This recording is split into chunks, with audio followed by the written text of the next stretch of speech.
Take over, Elijah. Take over.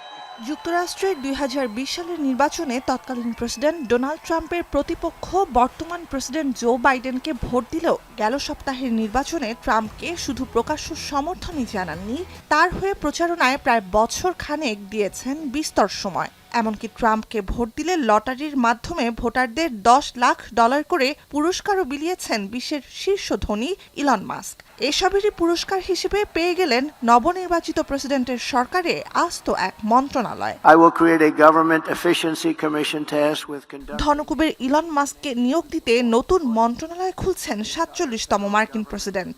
Department of government efficiency নামের এ মন্ত্রণালয়ে মাস্কের পাশাপাশি নেতৃত্ব দেবেন বেসরকারি খাতে সুপরিচিত আরেক নেতা, সাবেক রিপাবলিকান প্রেসিডেন্ট প্রার্থী বিবেক রামস্বামী।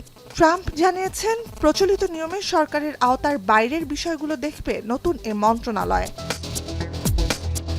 এদিকে প্রেসিডেন্ট হিসেবে দায়িত্ব নেওয়ার ১ মাসের বেশি সময় বাকি থাকতেই স্বরাষ্ট্র, পররাষ্ট্র, white house chief of staff, জাতীয় নিরাপত্তা উপদেষ্টা এবং জাতিসংঘে নতুন মার্কিন রাষ্ট্রদূতের পর নতুন সরকারের প্রতিরক্ষা মন্ত্রী আর কেন্দ্রীয় গোয়েন্দা সংস্থার প্রধানের নামও ঘোষণা করেছেন ট্রাম্প।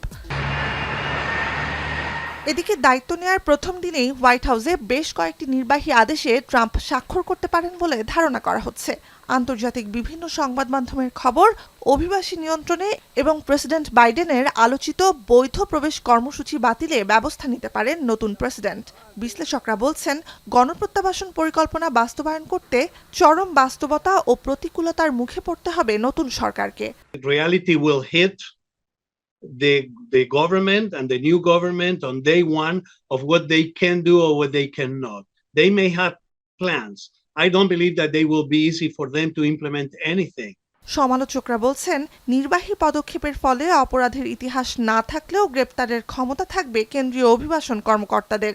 এতে গ্রেপ্তার বাড়বে যুক্তরাষ্ট্র মেক্সিকো সীমান্তে সেনা মোতায়েন এবং সীমান্তে দেয়াল নির্মাণের কাজও শুরু হবে ফের। নুজহাত কামাল, এখন বিশ্ব।